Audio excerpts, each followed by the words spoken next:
Welcome to this exciting new episode of Sathology Debunking Mythology. आज जो है American राष्ट्रपति ने डोनाल्ड ट्रंप ने अपने बात किया प्रधानमंत्री मोदी के साथ। फिर सर्जियो गोर का स्टेटमेंट आ गया कि टू फ्रेंड्स टॉक। फिर यूएसए ने फोर्स किया मैक्सिको को भारत के ऊपर टैरिफ लगाने के लिए। भारत और मैक्सिको ट्रेड बहुत ही छोटा है। भारत एक्सपोर्ट करता है करीब $10 बिलियन के ऑटो पार्ट्स। पूरी मैक्सिकन ऑटो इंडस्ट्री उस पर चलती है और वही प्रोडक्ट्स एक्सपोर्ट, क्योंकि भारत का दबदबा है ऑटो एंसिलरी पार्ट्स में, चाहे वो जर्मन हो चाहे कोई भी मेक हो, लेकिन बनते भारत में है और वही एक्सपोर्ट किए जाते हैं। तो मैक्सिको की खुद की ऑटो इंडस्ट्री कोलैप्स हो जाएगी अगर वो टैरिफ लगाता है तो। लेकिन अमेरिका, देखिए मैक्सिको एक अमेरिका का ही स्टेट है, उसको कभी भी दबा सकते हैं। वहाँ का लीडरशिप नहीं है, वहाँ पे डेमोक्रेसी भी नहीं है, किसी को, वहाँ के लोगों को पुलिस पे भरोसा नहीं है। इतनी खराब कंडीशन है मैक्सिको के अंदर। तो जो भी मैक्सिकन्स होते हैं पहले तो कॉलोनाइज्ड हैं, चर्च ने कॉलोनाइज किया हुआ है, उनकी सरकार उनको दबा के रखती है और it's just a vessel state जो एक चलता है। वो करप्ट पॉलिटिशियंस है, सारे के सारे पॉलिटिशियंस वहाँ करप्ट रहते हैं। आप कुछ भी वहाँ पे कुछ भी करा सकते हैं और सारे मैक्सिकन्स को चाहिए अमेरिका भागना, क्योंकि मैक्सिको में कुछ है ही नहीं। मेरा मतलब नेचुरली तो बहुत कुछ है उसके मैक्सिको के अंदर, नेचुरली तो बहुत कुछ है। लाइक इट्स ए, मेरे लिए तो गोल्ड माइन है मैक्सिको इन टर्म्स ऑफ। मेरी बुक्स में वो बहुत रिसर्च किया मैंने, वहाँ पे पूरा हिंदू सिविलाइजेशन है और भी बहुत सारा डिटेल्स में लाऊंगा थोड़े दिनों में अपनी नई पुस्तक में। तो बट एग्जिस्टिंग मैंने बहुत मैक्सिको कवर किया है। तो मैक्सिको के हर स्टेट में मैं घुमा हूँ और वहाँ पे जो लॉलेसनेस है इज अनबिलीवेबल। मतलब आपको ऐसा लगेगा कि लालू प्रसाद यादव के समय के बिहार जो था वो भी अच्छा लगेगा, इतना ज़्यादा वहाँ पे लॉलेसनेस है और कोई भी सुरक्षित नहीं है वहाँ के लोग। और वो उस कंट्री को ट्रम्प ने, क्लाउडिया शेनबाउम गई थी फीफा के इनॉग्रेशन के लिए, क्योंकि मैक्सिको और यूएसए होस्ट कर रहे हैं जॉइंटली और कनाडा होस्ट कर रहे हैं फीफा का वर्ल्ड कप टूर्नामेंट। अभी कितने लोग आएंगे किसी को पता नहीं है, लेकिन उस समय मैक्सिकन सॉकर का एक क्रेज है, स्टेडियम से भर ही जाएंगे। बट दुनिया का कितना रिप्रेजेंटेशन हो किसी को पता नहीं है अभी। बट एनीवे, उस मीटिंग में ट्रम्प ने बोला होगा कि आप भी टैरिफ लगा दो इंडिया के ऊपर। इसका आउटकम क्या होगा? देखिए आउटकम होगा अमेरिका में ऑटोमोबाइल के प्राइसेस बढ़ जाएंगे, क्योंकि बहुत सारे जो मेजर ब्रांड्स हैं अमेरिका के, सिल्वराडो जो बड़े ट्रक हैं या फिर जो फोर्ड के ट्रक्स बनते हैं, उसकी फाइनल मैन्युफैक्चरिंग होती है मैक्सिको में। तो भारत पे टैरिफ लगा के it will affect American auto industry, American trucking industry, वो सारे पार्ट्स भारत से जाते हैं। और मैक्सिको ने चीन के ऊपर भी 50% टैरिफ लगाया है, विच विल कम्प्लीटली, चीन के लिए बहुत ज़्यादा नुकसान है, क्योंकि चीन के प्रोडक्ट्स मैक्सिको के थ्रू अमेरिका आते हैं। तो ये जो टैरिफ लगाए हैं it is going to hurt Mexico in a big way, और यूएस करा रहा है। अभी आपने देखा होगा कि यूएस ने यूरोप को ब्रेक करने के लिए टाइप शुरू कर दिया काम अपना। उसने C5 बनाया है। C5 में यूएसए है, चाइना है, इंडिया है, रशिया है और जापान है। वो इसके थ्रू ब्रिक्स को भी तोड़ना चाहते हैं और C5 के थ्रू उनका ऑब्जेक्टिव है कि G7 को रिप्लेस करके यूरोप को तोड़ दिया जाए। यूरोप में 4 कंट्रीज कौन चुनी उन्होंने? हंगरी, पोलैंड, इटली और ऑस्ट्रिया। ये 4 कंट्रीज को यूएस के साथ मिलाकर, मतलब मीन्स अलाइन करके they will break the EU। ये उनका प्लान है, क्योंकि EU जो है वो अपने कैथोलिक एजेंडा पे काम कर रहा है। वर्ल्ड इकोनॉमिक फोरम उन्हीं का है। तो इन 4 मेजर इकोनॉमीज को ब्रेक करके they will create disunity in EU।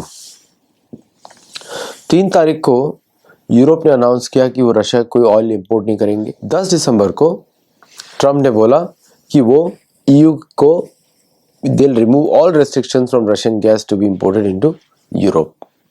Trump का स्टेटमेंट, पुतिन का स्टेटमेंट आ गया कि they will actually Bharat America के साथ अच्छा रिलेशनशिप करना चाहते हैं। अब ये सारी चीजें हो रही है मोदी जी की मीटिंग के बाद, मतलब कहीं ना कहीं भारत का दिमाग तो है ही।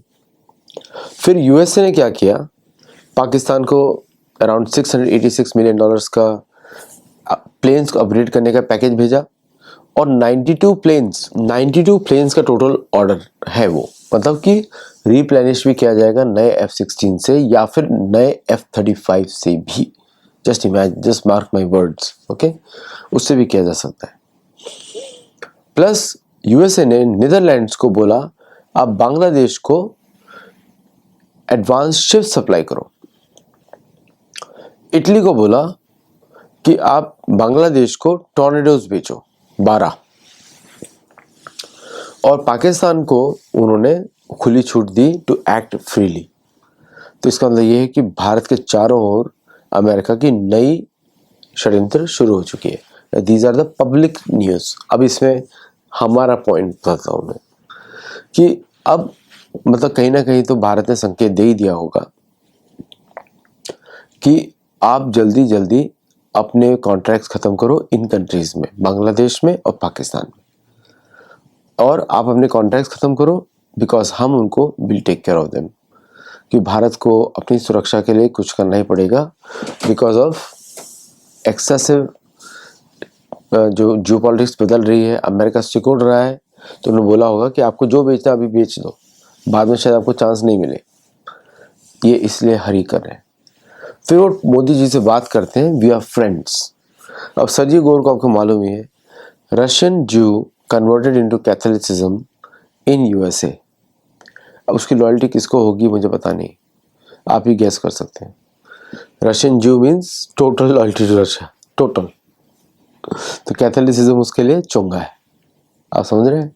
तो ये थोड़े मोड़े इंसिडेंट्स होते रहेंगे, don't get worried by that. अच्छा, अब पीयूष गोयल जी का स्टेटमेंट आया कि जो यूएस ट्रेड रिप्रेजेंटेटिव आ रहे हैं भारत में, वो इंट्रोड्यूस करने के लिए आ रहे हैं अपने आप, मतलब हम गन पॉइंट पे कोई नेगोशिएशन नहीं करने वाले। भारतीय रिफाइनरीज ने तेल बढ़ा दिया, तेल का परचेज बढ़ा दिया, ऑल 6 मेजर, 4 गवर्नमेंट 2 प्राइवेट, सबने तेल का इंपोर्ट बढ़ा दिया फ्रॉम रशिया। और अमेरिका से जो भारत ने एलएनजी खरीदी थी उसको कम किया जा रहा है। Bharat is buying from Iran, ऐसा मैंने कुछ रिपोर्ट्स देखा है, लेकिन अभी तो जो कॉन्ट्रैक्ट साइन हुए वो चलते रहेंगे। प्लस नाउ भारतीय सेनाओं का अभी मूवमेंट ओपनली दिखाई दे रहा है। आज चीन ने सडनली कुछ एक वीडियो रिलीज किया कि ट्रूप से अरुणाचल प्रदेश के ट्रूप से कुछ, वो पूरा एरिया काफ़ी हिली टेरेन है, वहाँ पे टैंक्स नहीं दौड़ सकते, तो रेगिस्तान का पुराना एक्सरसाइज का डेटा वहाँ दिखा रहा है। और उस एरिया में भारत का दबदबा है, मिलिटरीली कुछ नहीं कर सकता चीन। जब भारत कुछ भी नहीं था तब भी वहाँ पे दबदबा था, एंड उसमें उस एरिया में कुछ नहीं कर सकता चीन, बट नॉनदलेस भारत को अपनी तैयारी ठीक ही रखनी पड़ेगी। अब आती है बात प्लेन्स के ऊपर। भारत ने अभी तक प्रेशर नहीं बनाया है, कि भारत ने ये नहीं बोला कि अगर आप जी के इंजन सप्लाई नहीं कर सकते हो तो ट्रेड कैसे करेंगे। अब रिवर्स सैंक्शंस की बारी है, क्योंकि सैंक्शंस होता है वो जिसके ऊपर लगाया जाता है उसको हर्ट करता है, टैरिफ जो लगाता है उसको हर्ट करता है। तो जैसे कि मैक्सिको ने टैरिफ लगाया, मैक्सिको को हर्ट करेगा, और मैक्सिको का कोई ऑप्शन ही नहीं है, वो प्रोडक्ट्स कहीं बनते ही नहीं है। भारतीय स्टील यूज होती है, भारत के इंजीनियर्स यूज होते हैं, आप देख लीजिए जाके, कोई भी एंसिलरी ऑटो कंपनी होगी उसको पता लग जाएगा आपको। तो Mexican cars are going to increase और प्राइस इन प्राइसेस। और दूसरा आपका है कि भारत ने तो भी कोई सैंक्शंस की बात करी नहीं है। जी का non performance of contract, Bharat ने ये भी नहीं बोला कि आप पाकिस्तान में, बांग्लादेश में आप ये सब गतिविधियां फैला रहे हो, it is a problem for us. Bharat ने ये भी नहीं उसको बोला कि नेपाल का Gen Z movement was done by the American agencies, ये भी नहीं बोला। तो भारत ने कोई सैंक्शंस की बात ही नहीं करी कहीं पर भी अभी तक, क्योंकि sanctions are put which will hurt the target country. अभी कोई बात ही नहीं करी। भारत ने टैरिफ्स भी इंट्रोड्यूस नहीं किया, क्योंकि भारत को जरूरत ही नहीं है टैरिफ्स की, उससे भारतीयों का कॉस्ट बढ़ता है। टैरिफ लगाना ठीक नहीं है, मतलब मीन्स फॉर भारत के लिए it's not profitable, because the price for Indian consumers will increase. तो अभी ये जो पूरे जो अमेरिका के एक्शन है सारे एक तरफा है from their point of view. अभी तक भारत ने कोई रिएक्ट ही नहीं किया अभी तक। तो भारत डिले कर रहा है, डिफेंसिव डिफेंसिव डिफेंसिव। मुझे ये समझ में नहीं आता है कि इतने सारे ऑप्शन है भारत के पास, भारत इस रिएक्ट क्यों नहीं कर रहा है। मैं आपको एक रीज़न बताता हूँ उसका। क्योंकि बोलते हैं ना 100 सुनार की और 1 लोहार की, कि भारत के पास इतने सारे कार्ड्स हैं, इतने सारे, जी के ऊपर सैंक्शंस, इमिग्रेशन के ऊपर sanctions, stopping all immigration from United states. जितने भी इन्वेस्टमेंट्स अमेरिकन कंपनीज कर रही हैं, $80 बिलियन, अभी $80 बिलियन इन्वेस्ट हुआ है बाय 3 कंपनीज। मैं आपको बताता हूँ कि investment in India means disinvestment in US, क्योंकि कंपनी के पास एक शेयर्ड डेफिनेटिव एक प्लान होता है।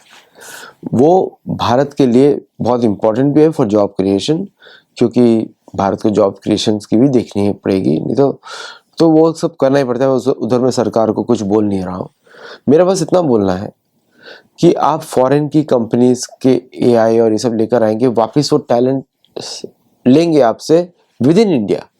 अमेरिका लेकर नहीं आएंगे, विद इन इंडिया लेंगे पूरा talent. What about the Indian corporates, जो प्राइवेट कॉर्पोरेशंस हैं, वो क्यों नहीं इन्वेस्ट कर रही है उस एरिया में टू गिव एन ऑल्टरनेटिव। भारतीय सरकार ने एनआईसी से करीब 1.2 मिलियन या 12 लाख ईमेल्स को जोहो पे डाला है।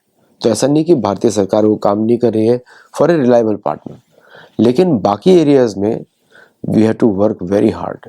क्योंकि एआई में जब आप अपनी सोच से, हम अपने तरीके से प्रोडक्ट बनाते हैं, देखिए एक डिटर्मिनेशन होना चाहिए कि हम भारत में भारतीय प्रोडक्ट्स को यूज़ करेंगे, भारतीय टेक्नोलॉजी को यूज़ करेंगे और किसी की टेक्नोलॉजी नहीं यूज़ करेंगे। एक ये हमारे अंदर संकल्प आ जाए, आप देखिए इंडस्ट्री कितनी बढ़ती है। देखिए फ़ोन डिलीवरी ऐप्स और ये ऐप्स और वो ऐप्स, वो सब तो छोटी मोटी चीज़ है, सर्विसेज बेस्ड की है। जहाँ पे हमको ज़रूरत है एरोनॉटिक्स में, हमको ज़रूरत है छोटी छोटी मशीन्स में जो इंपोर्ट की जाती हैं, आयरन की, रेयर अर्थ की टेक्नोलॉजी भारत के अंदर रिफाइनमेंट के लिए उसकी ज़रूरत है। Like these are the things where we need power. और एग्रीकल्चर फीड्स पीपल। बाकी सारे जो प्रोफेशंस हैं उसमें आप जो अर्न करते हैं फिर आप खरीदते हैं, okay, but agriculture feeds people. जैसे भारत में जो हमारे बैल है, बैलों को ट्रैक्टर्स की जगह कैसे यूज़ किया जाए भारतीय, क्योंकि बैलों के जो खुर में एक आयुर्वेद के एक पंडित मुझे बता रहे थे कि बैलों के खुर में इतनी शक्ति होती है कि बंजर भूमि को भी वो उपजाऊ बना देती। तो एक बैक टू बैल, मतलब उनसे बैल बचेंगे भी नहीं, तो बैलों को बेच दिया जाता है स्लॉटर हाउसेस में, और बैल ही धर्म का प्रतीक होते हैं। आपने देखा होगा परीक्षित महाराज दंड दे रहे हैं कली को, जो बैल के पैरों को तोड़ रहा है निर्दयता से। तो बैलों को धर्म का प्रतीक माना जाता है, और गाय को लक्ष्मी का प्रतीक माना जाता है। तो जब बैलों की सेवा होगी, बैलों को बचाया जाएगा, तो माता लक्ष्मी जरूर कृपा दिखाएंगी सबके ऊपर। और वैश्य धर्म तो होता ही है, कृषि गोरक्षा वाणिज्य, और उससे औषधियाँ भी बहुत निकलेंगी। देखिए सारी वनस्पति औषधि होती है, तो वो भी उससे बहुत ज़्यादा निकलेगा। तो कहीं पर हम लोगों को एक प्रण लेना पड़ेगा कि भारतीयों को, कि हम कोई भी फॉरेन का प्रोडक्ट या कोई दूसरे की टेक्नोलॉजी यूज़ नहीं करेंगे। और जो भी हमारे ये इन्वेस्टमेंट्स हो रहे हैं एआई के, that will be sent back to the country for which they are being developed. क्योंकि हमको एआई रेवोल्यूशन में नहीं घुसना है। यहाँ पे इसे सेकेंड फॉर्म ऑफ कॉलोनाइजेशन, इसको बोलते हैं रिकॉलोनाइजेशन। ये रिकॉलोनाइजेशन कैसे होगा कि अभी आप मैं देखता हूँ थोड़ी सी बात होती है, लोग बोलते हैं @grok, व्हाट इज दिस।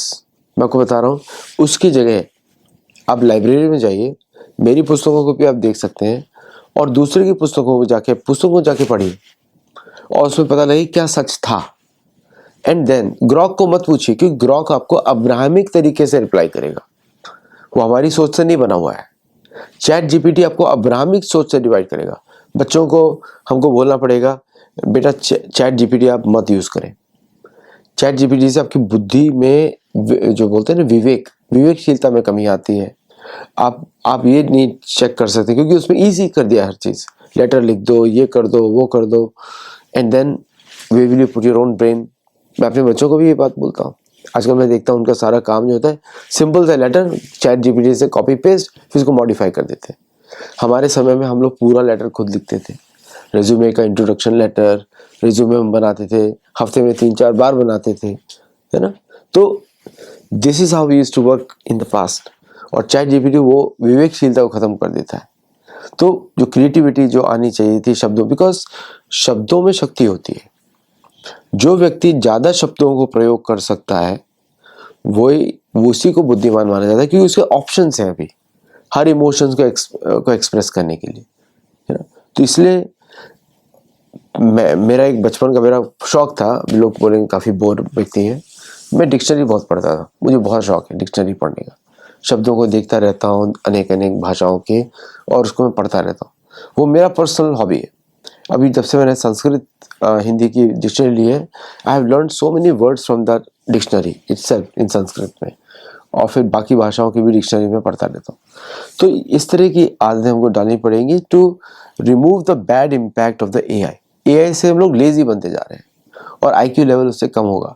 जितना ज़्यादा आपकी वोकैबुलरी अच्छी होगी, मतलब हिंदी के शब्दों की या तमिल तेलुगु अपनी लोकल भाषाओं के शब्दों की, उतना ही आप व्यक्त कर सकते हैं अपने आप को। से इंग्लिश हमारी भाषा नहीं है, इंग्लिश में हमको कोई प्रोफिशिएंसी की ज़रूरत नहीं है, लेकिन इंग्लिश हमको चाहिए इंटरनेशनल बिजनेस के लिए। वो प्रैक्टिकल बात है, क्योंकि लोग ज़्यादा से ज़्यादा इंग्लिश में बात करते हैं दूसरे जगह पे जाके। तो उस एरिया में भी हमको फोकस करना पड़ेगा।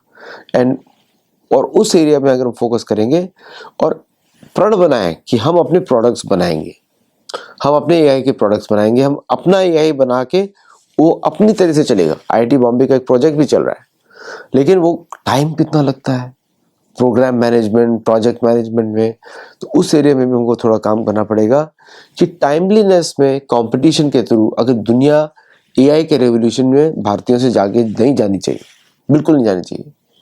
देखिए अमेरिका में यही भारतीय आके क्यों इतना ज़्यादा आउटकम दिखाते हैं, क्योंकि प्रोजेक्ट मैनेजमेंट जो होता है अंग्रेजों का रहता है हमेशा, और वो डेडलाइंस पे काम करते हैं। देखिए आप फिर अगर कोई डिलीवर नहीं करता उसको जॉब से निकाल देते हैं।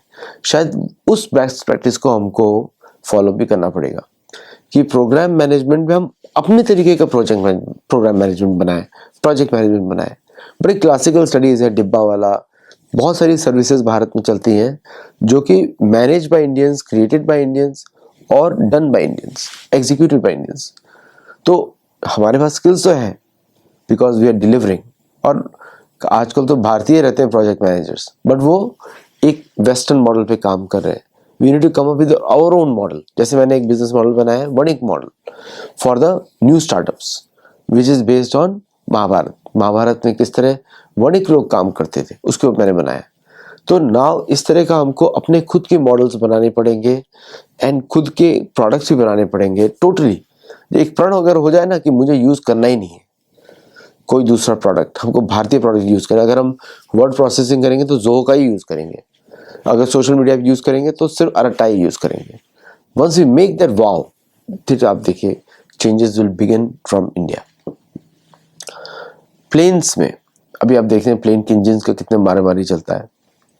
हमारे यहाँ विमान शास्त्र है जिसमें मरकुरी के बेसिस पे प्लेन्स को किस तरह लाइटर करके उसको उड़ाया जाता है, उसको रिवर्स रिएक्शंस कर करके एनर्जी प्रोड्यूस की जाती है। तो वी हैव द प्रिंसिपल्स, मैंने पढ़ा पूरा विमान शास्त्र, और उसमें अनेक प्रकार के हमारे सारे मंदिरों के डिज़ाइन विमानों पे है। बाय द वे एक विमान जो एक नागर करके मंदिर को बनाने की एक आर्किटेक्चरल स्टाइल है, फिर विमान स्टाइल है।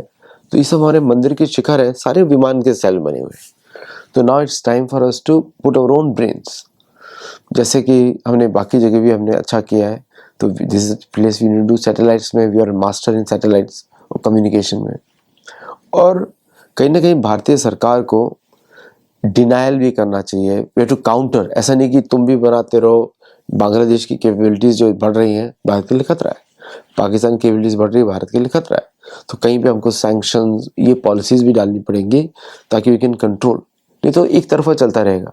कल अमेरिका ने सैंक्शन डाला, भारत ने रिप्लाई किया, फिर डाला, फिर भारत ने रिप्लाई किया, ये चलेगा नहीं। अमेरिका उससे रिस्पेक्ट नहीं करने वाला। अमेरिका दुनिया में एक ही कंट्री की रिस्पेक्ट करता है और वो है रशिया। क्यों करता है? उसको मालूम है कि वो लोग पिटाई करने वाले हैं। तो जब तक वो चेंज नहीं होगा भारतीय फॉरेन पॉलिसी, जवाब देने में हम लोग बड़े उस्ताद रहते हैं वर्ड प्ले में, बट दैट इज नॉट, वो चलता नहीं है इंटरनेशनल डिप्लोमेसी में। इंटरनेशनल डिप्लोमेसी में सैन्य शक्ति चलती है और कुछ नहीं चलता। मैंने आपको सीक्वेंस बताया था, गुप्तचरी, सैन्य शक्ति और उसके बाद आपका इकोनॉमिक डिप्लोमेसी आता है। इकोनॉमिक स्ट्रेंथ पे अगर कंट्री बनेगा तो Germany should have been the super power. Europe में नहीं हुआ। Russia is a super power. Why? First सेनाएं, अगर सेना अच्छी होंगी तो इकोनॉमिक प्रोग्रेस ऑटोमेटिकली होता है। गुप्तचरी स्ट्रांग होगी तो डिनायल होता रहेगा।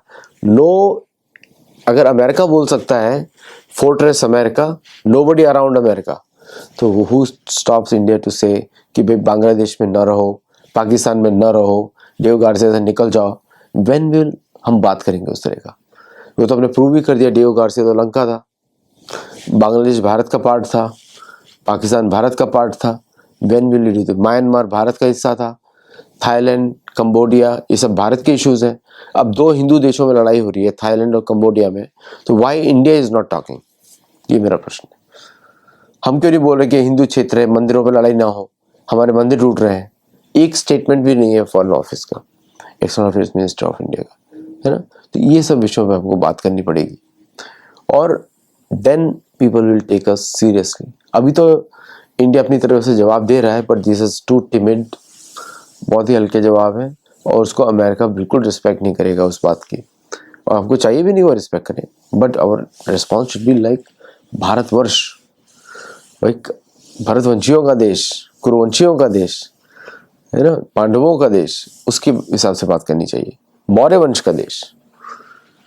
सो if that change happens then we will be taken seriously. नहीं तो अभी सीरियसली नहीं है। मैक्सिको जैसा देश बोल रहा है टैरिफ लगाऊंगा, उसकी औकात नहीं है। मैक्सिको से ज्यादा रिच तो महाराष्ट्र है, समझे आप? Don't go by the GDP numbers. 41% poverty है वहां पे, 41%, समझे आप? तो जस्ट अगर मुंबई, दिल्ली, बैंगलोर, हैदराबाद को मैं कंबाइन कर दूं, richer than Mexico, 4-5 city Bharat की। तो डोंट गो बाय इनके जीडीपी नंबर्स पे क्या डिसाइड कर सकते हैं। सी, इम्पॉर्टेंट चीज़ है कि हम लोगों को we have to look at things in a different वे।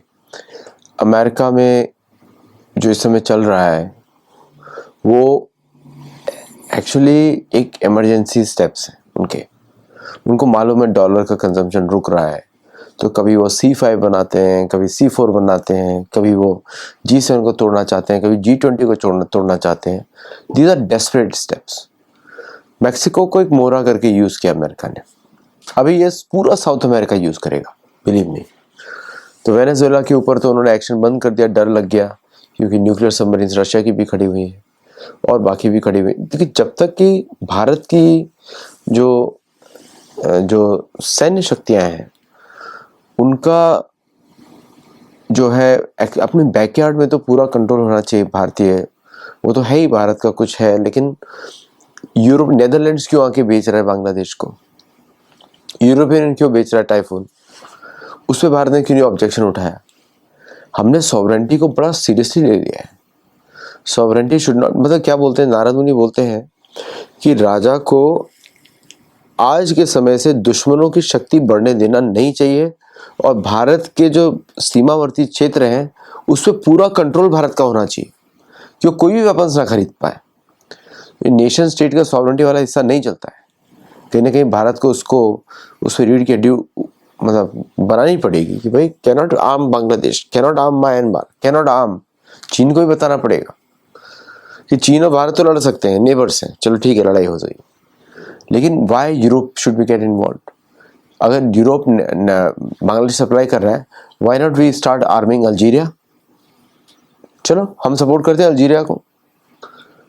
इस तरह की बातें होनी चाहिए। अगर अमेरिका बोल रहा है कि मैं डियो गार्सिया में रहूंगा, पाकिस्तान को आर्म करूंगा, okay, we will also start selling weapons to all the South American country. बोलना पड़ेगा, तभी ये डिप्लोमेसी बराबर होती है, नहीं तो नहीं होगी।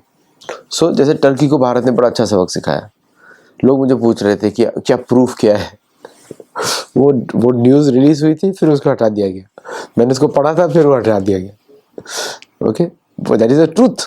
फिराका को यूज किया गया रिसेंटली अजरबैजान के टैंक्स के अगेंस्ट, लेकिन उसको हटा दिया गया सडनली। वहाँ के पता नहीं किसने हटाया, but anyway the point is कि भारत को ने जिस तरह टर्की को आर्मीनिया के थ्रू समझाया, अमेरिका भी ऐसे ही समझेगा कि अगर आपको मोनो डॉक्ट्रिन फॉलो करनी है, एशिया से निकलो, नहीं तो हमारा पूरा हक है साउथ अमेरिका, आपकी कंट्री के अलावा बाकी सब पे हमारा हक है। तो इस तरह की बातें करनी पड़ेगी भारत को, जैसे रशिया ने किया। रशिया ने वेनेजुएला न्यूक्लियर सबमरीन भेज दी, और रशिया की इकोनॉमी कितनी बड़ी है, भारत की 1/4 है। परचेजिंग पावर पैरिटी में जाए तो और भी छोटी आ जाती है। ओके, तो भारत को भी बात करनी है। अगर आप बांग्लादेश पाकिस्तान में गेम खेल रहे हो, तो मैक्सिको में बाकी जगह हम लोग गेम खेलेंगे। चाइनीज भी ऐसा करते हैं, और देखिए चाइनीज के साथ अमेरिका कैसे बिहेव करता है। बहुत कुछ सीखना पड़ेगा एक्चुअली, दूसरों से नहीं, अपने शास्त्रों से सीखना पड़ेगा। मेरी बुक को देख लीजिएगा, Narad the making of A statesman, उसमें मैंने डिटेल में लिखा है। ये पुस्तक है, इस पुस्तक को देखिएगा कि ये मेरे नारद मुनि का इंस्ट्रक्शंस है टू युधिष्ठिर। किस तरह डिप्लोमेसी की बात कर रहे हैं, क्या क्या 14 दुर्ग बनाने चाहिए। भारत का तो एक भी दुर्ग नहीं दिखता है, मतलब किले। दुर्ग मतलब जहाँ से भारत की रक्षा हो। सारे दुर्ग जो है उसमें हर चीज़ को टॉलरेट नहीं किया जाता। महात्मा गांधी की समाधि पे कितना जमीन हमने बर्बाद करके रखा हुआ। छोटा सा बॉक्स होना चाहिए उसके, तो मोहनदास गांधी बैठे हुए अंदर, उनकी अस्थियां पड़ी हुई है। बताओ, उसकी अस्थियां भी गंगा में नहीं डाली गई, गंगा भी नहीं मना कर दिया होगा। तो we have to focus on Narad, Yudhishthir. Indraprastha Yudhishthir का है ना, तो वो पॉलिसीज होनी चाहिए। इंद्र का बनाया हुआ शहर है इंद्रप्रस्थ, वो पॉलिसी तो इंद्र के जैसी होनी चाहिए। विजेता, विश्व विजेता। देवता तो अपेक्षा कर रहे हैं, करो, लेकिन हमने हीरो कोई और बनाए हुए। भगवान तो हमारे कोई हीरो है नहीं, कृष्ण हमारे हीरो नहीं है, नारद हमारे हीरो नहीं है। नारद को हमने पत्रकार बना दिया। आप देखिए ना बेवकूफी, नारद को पत्रकार बना दिया हमने, और जिनका सुनना चाहिए उनको सुन नहीं रहे, और फिर अपनी मास्टरी दिखाते हैं कि हमको एक्सपीरियंस है, आपको पता नहीं है करंट अफेयर्स कैसे चलता है। अरे भाई, कहीं तो सत्य होना चाहिए ना। दूसरे व्यक्ति के लिए जो उसका सच है वो फॉलो कर रहा है, हम अपना सच क्यों नहीं फॉलो कर रहे? Point to be understood. चलिए, आज के लिए इतना ही, मैं तो बोलता ही रह सकता हूँ।